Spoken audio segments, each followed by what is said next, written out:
Obrigada, Zoca.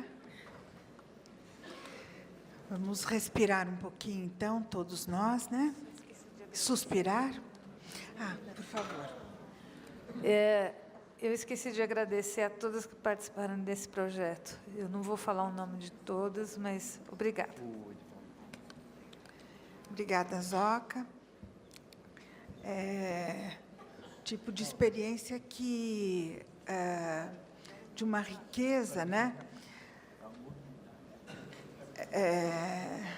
E cuja reflexão nos faz pensar nisso que o Mário nos trazia ontem, né? Sobre os 3 elementos, né?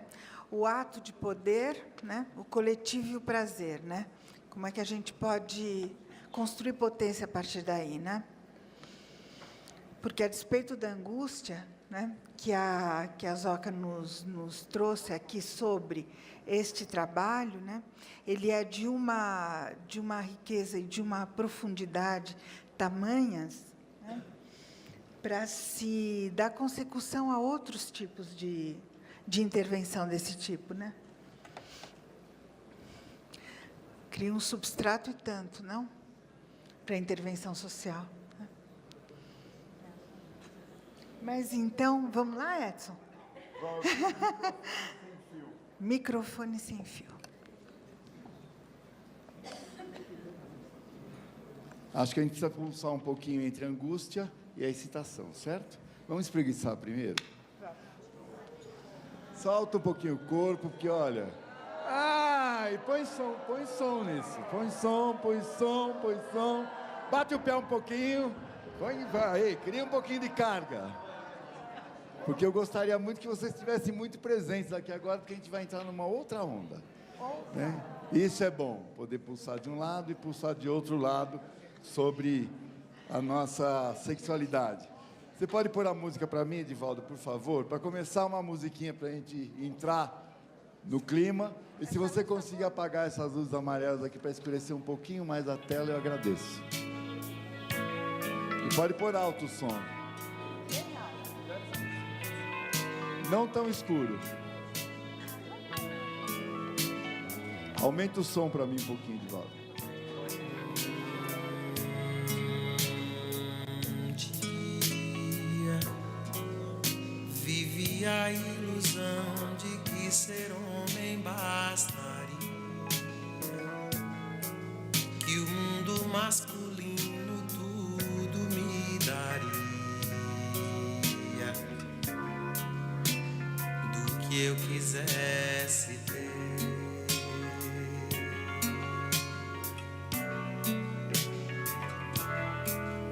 Que nada,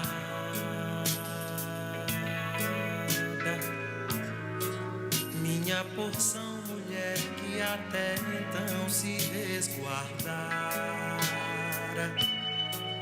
é a porção melhor que trago em mim agora.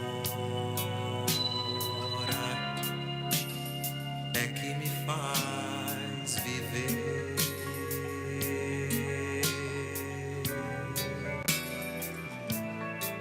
Quem dera pudesse todo homem compreender, ó mãe, quem dera ser o verão, o apogeu da primavera. Só por ela ser.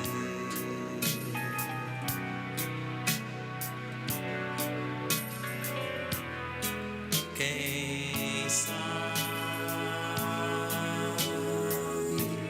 o super-homem venha nos restituir a glória, mudando como um Deus o curso da história.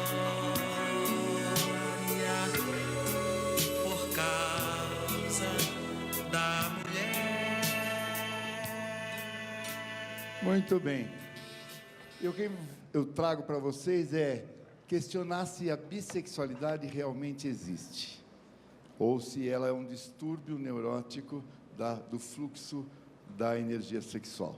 E para isso a gente tem que voltar um pouquinho na história para entender Platão, no século VI a.C., onde ele fala de 2 tipos de sexo, o sexo reprodutor e o sexo lúdico. Um que tinha a função da reprodução e o outro do prazer, do puro prazer pelo prazer. E como essas 2 sexualidades podiam caminhar juntas numa sociedade que era permissiva e permitia essa possibilidade do sexo reprodutor e do sexo lúdico.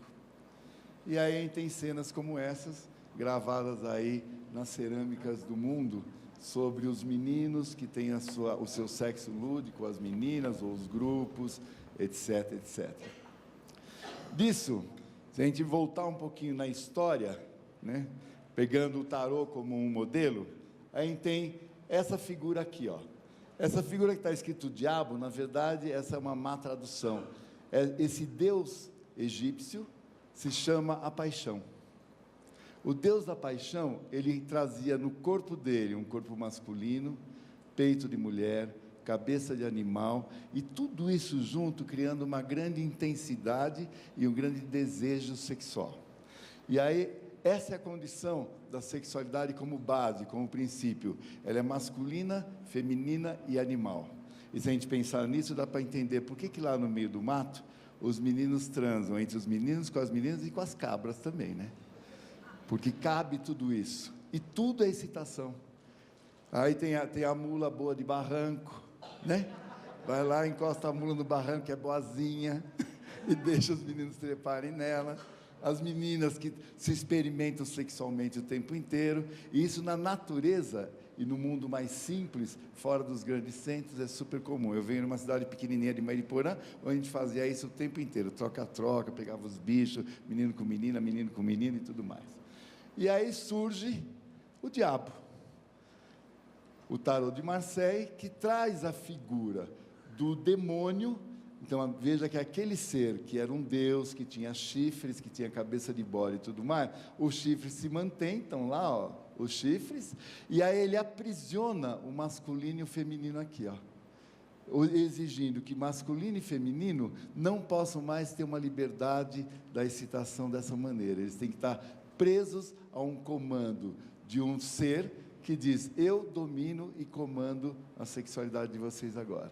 E aqui tem toda o peso judaico-cristão que acompanha a gente, né? E na cultura judaico-cristã começam as grandes questões ligadas à repressão da sexualidade. O sêmen não pode ser desperdiçado. Então, nada de jogar porra fora. Guarda a porra para onde é para ser usada só para reprodução como responsabilidade divina. A masturbação e a troca erótica, obviamente, estão interditadas, porque é na masturbação e na troca erótica que o sêmen é desperdiçado. Então, dessa maneira, a gente sofre uma grande repressão e não existe mais essa possibilidade de estar tão livre na expressão da sexualidade, né? E aí surge o casamento, olha que lindo. Ela feliz, ele também, foram lá na igreja, o padre abençoou e diz: agora vocês podem trepar, agora a gente autoriza que vocês trepem, porque vocês vão fazer toda a função do sexo reprodutor e impedindo, e a própria fidelidade vai trazer isso, que a sexualidade vaze para fora do casamento. Ela tem que estar presa na função reprodutora e pronto. No século XVIII, o Marquês de Sade entra com uma exploração da fase anal, né? E ele vai lá ver o que acontece do outro lado do hemisfério humano, que fazia parte dos estímulos eróticos dos libertinos franceses, principalmente os homens, e nenhuma indicação de homossexualidade nisso. Isso era a busca da excitação e da exploração do corpo como possibilidades libidinais e sexuais, as mais diversas. E aí, depois disso, olha os meninos jogando bola e mostrando a bunda. Isso é muito comum nos jogos universitários, até hoje. Eles fazem, à meia-noite, um jogo de bola, todo mundo pelado. E fazem disso uma grande excitação entre eles, né? A homossexualidade, ela surge na literatura médica no século XIX. É lá que se define a homossexualidade como um distúrbio na sexualidade. E Freud, quando ele fala da fase anal, e das fases evolutivas e ênfase na fase anal, não tem um foco nessa excitação anal como um foco da presença da homossexualidade, mas como o caminho do desenvolvimento psicossexual como um todo. E não dizendo, quem tem tesão para trás é gay. Não, não necessariamente. E aí não posso ver mérito algum em se ter vergonha da sexualidade. Lá está o Freud trazendo a necessidade humana de explorar sexualidade e de poder falar da sexualidade de uma forma muito mais aberta. Principalmente falando das crianças e tudo mais, como a gente tratou hoje de manhã aqui na nossa palestra, né? E essa é uma frase típica das prostitutas. Era assim que as prostitutas, na época em que a gente não tinha pílula ainda, convidavam os homens para trepar. Vamos fazer nenê? Porque a condição ainda estava ligada à reprodução, ao sexo reprodutor, porque não tinha pílula. E aí surge a pílula. E quando a pílula aparece, muda essa possibilidade do sexo não ser só mais reprodutor, mas também ser um sexo voltado ao lúdico. A possibilidade do sexo e pelo prazer de transar. Lembre-se que há muito pouco tempo atrás, as mulheres tinham 20 filhos. Porque elas transavam e tinham filho, transavam e tinham filho, transavam e tinham filho.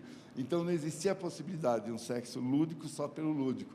Acabava sempre ligado à reprodução, né?